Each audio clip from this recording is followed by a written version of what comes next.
Anime fans அனைவருக்கும் வணக்கம். இன்றைக்கி நம்ம ஸ்டெல்லா டிரான்ஸ்ஃபர்மேஷன் சீசன் 7 எபிசோட் 8 தான் பார்க்க போகிறோம். போன எபிசோடில் நம்ம பிளட் சீக்வென் தரமான ஒரு சம்பவத்தை பண்ணியிருப்பாளா, அதனால் இந்த 8 ஃபேமிலியோட கோவமும் இவன் மேலே தான் திரும்புதுங்க. இந்த 8 ஃபேமிலியுமே என்ன பண்ணுறாங்க, அவங்களுடைய பவரை ஃபியூஸ் பண்ண ஆரம்பிக்கிறாங்க. ஏன்னா இப்போ இவங்களுடைய காமன் எதிரி இவ தானே, இன்றைக்கி நீங்கள் இருந்து தப்பிக்க முடியாது அப்படிங்கிறாங்க. இவளும் பார்க்குறா, உங்களை பார்த்து எனக்கு என்னடா பயம், வாங்கடா அப்படிங்கிறா.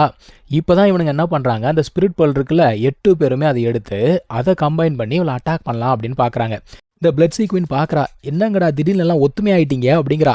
ஆனாலுமே அவள் என்ன சொல்கிறா, நீங்கள் என்னை கொல்றதுக்கு முன்னாடி உங்களில் 2-3 பேரையாவது நான் கொன்றுவேன் அப்படிங்கிறா.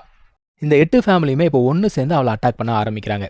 இந்த மாதிரி எத்தனை வாட்டி நம்ம ஹீரோ அட்டாக் பண்ணியிருப்பாங்க, ஒன்றும் வேலைக்கு ஆகலை. இவன் என்ன பண்ணுறா, உள்ளுக்குள்ளே டாச் பண்ணி போய்கிட்டே இருக்கா. ஒரு கட்டத்தில் அந்த அட்டாக்கை மொத்தமாக தடுத்துட்டு என்ன சொல்கிறானா, ஏண்டா இவ்வளோ தான் உங்களால் முடியுமா அப்படிங்கிறா. அவனுங்க செம்ம காண்டாயிட்டானுங்க. மறுபடியும் என்ன பண்ணுறானுங்க, இன்னொரு அட்டாக்கை பயன்படுத்துகிறானுங்க. பார்க்கறதுக்கு கிராவிட்டி மாதிரி இருக்குது. அவளால் நகர முடியல, ஒரு மிஸ்ட் மாதிரி ஃபார்ம் ஆயிட்டா. இப்போ இவங்க என்ன யோசிக்கிறாங்க, அவள் இறந்துட்டா போல அப்படின்னு யோசிக்கிறாங்க. ஆனால் அவள், டேய் உங்களால் என்னை கொல்ல முடியாதரா, வரட்டுமா அப்படின்னு சொல்லிட்டு கிளம்பி போகிறா. ஜாங் ஃபாங்கு செம்ம காண்டாயிடுச்சுங்க. அவன் ஸ்ட்ரெயிட்டாக என்ன பண்ணுறான், இந்த செலஸ்டியல் இருக்கான்ல அவன்கிட்ட போகிறான். ஏன்னா இந்த தண்டர் செலஸ்டியல் ஹெல்ப் பண்ணுறேன்னு சொல்லிட்டு ஏற்கனவே ஒத்துக்கிட்டு இருந்திருக்கான். அதனால் இவன் போய் கேட்குறான், இந்த மாதிரி ஏற்கனவே ஒரு எம்பரர் இறந்து போயிட்டான், இவன் வேற எடுத்துகிட்டு ஓடி போயிட்டா, நீங்கள் தான் வரணும் அப்படின்னோடனே அவர் சொல்கிறாரு, நீ ஒன்றும் கவலைப்படாத, யாராக இருந்தாலும் சரி தப்பிக்கவே முடியாது அப்படிங்கிறாரு. இந்த பக்கம் பிளட் சீக்வென் ஓடிக்கிட்டு இருக்கால, நம்ம அசுரா காட் கிங் நடுவில் வந்து தடுப்பாரா. மனுஷன் டைம் ஸ்டாப் தான் யூஸ் பண்ணியிருக்கான், ஆனால் அவளுக்குமே டைம் ஸ்டாப் தெரியும்ல, அவள் ஈஸியாக ரிலீஸ் ஆயிட்டா. இவனே ஆச்சரியமாக பார்க்குறான், எது டைம் ஸ்டாப்பா அப்படின்னு பார்க்குறான். ஆனால் அசுரா காட்கையும் விடலை, பின்னாடியே போயிட்டு அவன் பாட்டுக்கு சண்டை போட்டுகிட்டே இருக்காங்க. ஒருத்தன் மாற்றி ஒருத்தன்னு சொல்லிட்டு இப்படியே சண்டை போட்டுட்ருக்காங்க அந்த ஒரு ட்ரெஷருக்காக. இப்போது இவங்க சண்டை போடும்போது திடீர்னு அந்த இடத்துல ஏகப்பட்ட லைட்னிங் வருது. என்னடா லைட்னிங்லாம் வருது, யாரா வருது அப்படின்னு பார்த்தா இந்த செலஸ்டியல் தான். ஏம்மா எங்கே ஓடுற நீ, அப்படிலாம் உன்னால் ஓட முடியாது அப்படிங்கிறான் அவன். வந்தவன் அவனுடைய ப்ரெஷரை யூஸ் பண்ணி அவளை நகர விடாமல் பண்ணுறான். அவளை கட்டி போட்டுறாங்க. ஈஸியாகவே அவகிட்ட இருக்கக்கூடிய அந்த ட்ரெஷரையுமே வெளியில் எடுத்துடுறான். இப்போது நம்ம இவர் இருக்கார்ல அசுரா காட் கிங், அதை எடுக்கலான்னு வேகமாக போகிறாரு. அவனாலே நகர முடியல. அதான் அந்த மனுஷன் சொல்கிறான், இங்கே பாரு செலஸ்டியல் ஆகிறதுலாம் அவ்வளோ ஈஸி கிடையாது அப்படிங்கிறான். அசுரா காட் கிங் சுத்தமாக நகரில் அங்கிருந்து. இவங்க எல்லாருமே என்ன பண்ணுறாங்க, செலஸ்டியலை பார்த்த உடனே கிட்ட போயிட்டு மரியாதைகளை செலுத்துறாங்க. அந்த மனுஷனும் ஃபார்மாலிட்டிலாம் வேணாப்பா அப்படின்னு சொல்லிட்டு அவனுடைய பையனை கூப்பிட்டு அவங்ககிட்ட இந்த சீலை கொடுத்துட்றாரு. ஆக்சுவலாக இந்த சீலில் தான் அந்த டைம் லா அப்படிங்கிறது ரொம்ப அதிகமாக இருக்கும். யார் டைம் லா அப்படிங்கிறத மாஸ்டர் பண்ணுறாங்களோ அவங்க தான் அடுத்த செலஸ்டியல். இதெல்லாம் நமக்கு தெரிஞ்சது தான். இந்த மனுஷன் சீல் எடுத்துகிட்டு வரும்போதே நம்ம ஜியாங் ஃபான் முகத்தில் அப்படியே ஒளிவட்டத்தை பார்க்கலாம். நீங்கள் அடடா எனக்கு சீல் கிடச்சிச்சே அப்படின்னு பார்த்துக்கிட்டு இருக்கான். ஆனால் இந்த மனுஷன் கொண்டு வந்தவன் கையிலலாம் கொடுக்கல, அலைய விட்றாங்க. ஒரு குழந்தைய அலைய விடுவாங்க பார்த்தீங்களா, அந்த மாதிரி அலைக்கழிக்கிறான். இவன் பழைய கதையெல்லாம் பேச ஆரம்பிக்கிறான். அந்த கல்யாணத்தை போய் இவன் ப்ராமிஸ் பண்ணான்ல, உன் பையனுக்கு தான் என் பொண்ணு அப்படின்னு. எதுக்கு ப்ராமிஸ் பண்ணான், செலஸ்டியல் ஆகிறதுக்கான வாய்ப்பு இவனுக்கு கொடுக்குறேன் அப்படின்னு சொல்லியிருந்தாங்க. அதுக்காக தானே ப்ராமிஸ் பண்ணா. இப்போ தான் எல்லாருக்குமே புரியுது, ஓ இதுதான் இவன் கொடுத்த டவுரியா அப்படின்னு சொல்லிட்டு யோசிக்கிறாங்க. ஜாங் ஃபான் போய் கேட்குறான், யோ என்னையா பண்ணுற அப்படின்னு கேட்குறான். ஆனாலும் அவன் கண்டினியூஸாக பேசுகிறாங்க. நீ என்ன சொன்ன, நீ வந்து செலஸ்டியல் ஆனோன்னு அந்த சின்னியை கொன்னுட்டு உன் பொண்ணை என் பையனுக்கு கல்யாணம் பண்ணி வைக்கிறேன் அப்படின்னு சொன்னேன், ஞாபகம் இருக்கா உனக்கு அப்படின்னு கேட்குறான். அவளுக்கு ஏற்கனவே 2 குழந்தை இருக்குது. அதான் அவன் சொல்கிறான், அந்த 2 குழந்தை அதையும் சும்மா விட மாட்டேன், கொன்னே தீரணும் அப்படிங்கிறான். இப்போ நம்ம ஹீரோ இதெல்லாம் பார்த்துக்கிட்டு தானே இருக்கான். அவனுக்கு எவ்வளோ கோவம் வரும். நம்ம ஹீரோ யோசிக்கிறான், டேய் நான் எவ்வளோ ட்ரெஷர்ஸை கொண்டு வந்து கொடுத்தேன், அப்போ நீங்கள் உங்களுக்குள்ள ஒரு அக்ரிமெண்ட்டை போட்டுக்கிட்டு என்ன வந்து பலிகடை ஆக்கிட்டீங்களே அப்படின்னு சொல்லிட்டு யோசிக்கிறான். அங்கிள் என்ன சொல்கிறாரு, அந்த செலஸ்டியலோட பவர் என்னன்றது நமக்கு தெரியாது, தேவையில்லாமல் எதையும் பண்ணாத அப்படிங்கிறாரு. இருந்தாலும் இவனுக்கு மனசு கேட்கலங்க. அவன் செலஸ்டியல் ஆகணும் அப்படிங்கிறதுக்காக அவன் பொண்ணையை வந்து பலி கொடுக்க ரெடி ஆகிட்டான்ல, இதை எப்படி சும்மா விட முடியும்னு சொல்லிட்டு அவன் பாட்டு கிளம்பி வந்துட்டான். இவங்கெல்லாம் பதறி போகிறானுங்க, டே என்னடா பண்ண போகிற அப்படின்னு சொல்லிட்டு பதறாங்க. இவன் இன்னும் பேசி முடிக்கலைங்க. இவன் என்ன சொல்கிறான், உன் பொண்ணை நாங்கள் நல்லாவே பார்த்துப்போம், கிராண்ட் செரிமனி வச்சு அவளை நாங்கள் வெல்கம் பண்ணுவோம் அப்படிங்கிறான். நம்ம ஹீரோ ஸ்பேஸ் எல்லாம் கிழிச்சிக்கிட்டு கொலை வெறியோடு அங்கே வந்து நிற்கிறாங்க. நம்ம ஹீரோ கோவத்தோட உச்சியில் இருக்கான். அவன் பார்த்து கேட்குறான் அந்த தண்டர் எம்பரரை, நீ எல்லாம் மனுஷனாக இருக்கிறதுக்கே தகுதி கிடையாதுரா அப்படிங்கிறான்.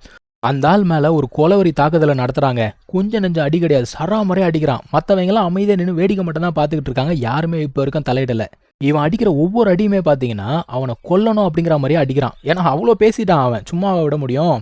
இவனால் திருப்பி அடிக்கவே முடியலங்க. நம்ம ஹீரோட அட்டாக்கை தடுக்க மட்டும்தான் முடியுது.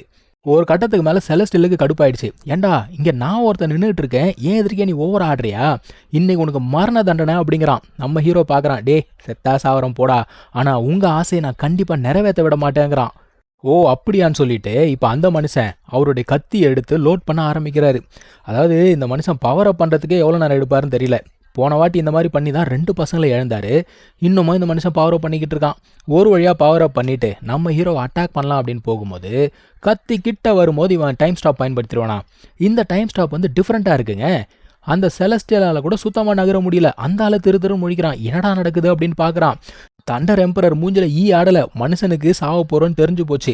நம்ம ஹீரோ பொறுமையாக நடந்து போய் முதல்ல அந்த ட்ரெஷரை எடுத்துறான். எடுத்துட்டு போய் இதுக்காட அடிச்சுட்டு சாகுறீங்க அப்படின்னு கேட்குறான்.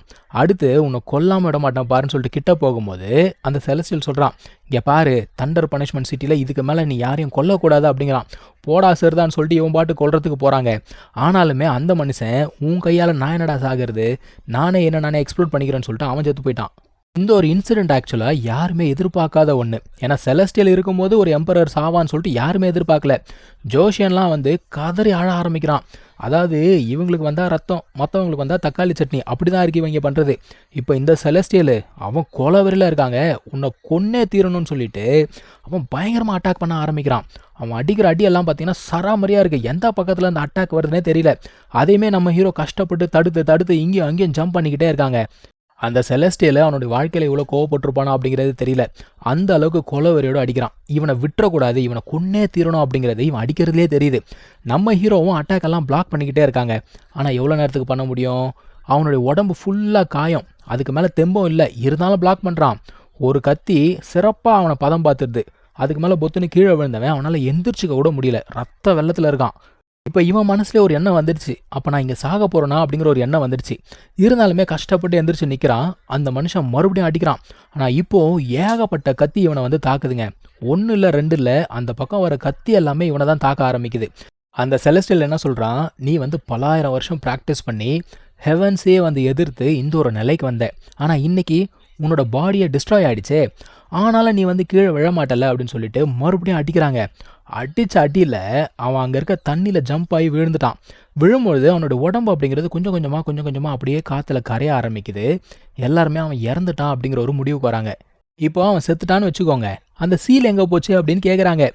அந்தால் என்ன சொல்கிறான், என்னோட அடியில் கண்டிப்பாக அவனோட சோல் அப்படிங்கிறது உடஞ்சி போயிருக்கும், அவனால் திரும்ப வரவே முடியாது அப்படின்னு சொல்லிட்டு கான்ஃபிடென்ட்டாக சொல்கிறாங்க. இருந்தாலுமே ஒரு 2 பேருக்கு சந்தேகம். ஒருத்தி கேட்குறா, உண்மையாகவே அவன் செத்து போயிருப்பான்னு நினைக்கிறியா அப்படின்னு கேட்குறா. இன்னொருத்தி என்ன சொல்கிறா, செலஸ்டியலோட அடியிலேருந்து தப்பிக்க முடியுமா, அவன் கண்டிப்பாக செத்து போயிருப்பான் அப்படிங்கிறா.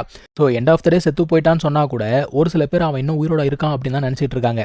இப்போ இந்த ஆள் என்ன பண்ணுறான், ஸ்பிரிட் பல்ல எடுத்து ஜோஷியன் கிட்ட கொடுத்து, உங்கள் அப்பா இறந்துட்டான், இதுக்கு மேலே நீ தான் ஹோலி எம்பரர், நீ அந்த மிஸ்ட் சிட்டியில் இருக்கவங்க எல்லாரையும் கொல்லணும், ஒருத்தரை விடக்கூடாது, எல்லாரையும் கருவ இருக்கணும் அப்படிங்கிறான். ஸோ இங்கே தான் இந்த எபிசோட் முடியுது. நம்ம அடுத்த எபிசோடில் கண்டினியூ பண்ணலாம். தேங்க்யூ ஸோ மச் ஃபார் வாட்சிங். Take care. பை.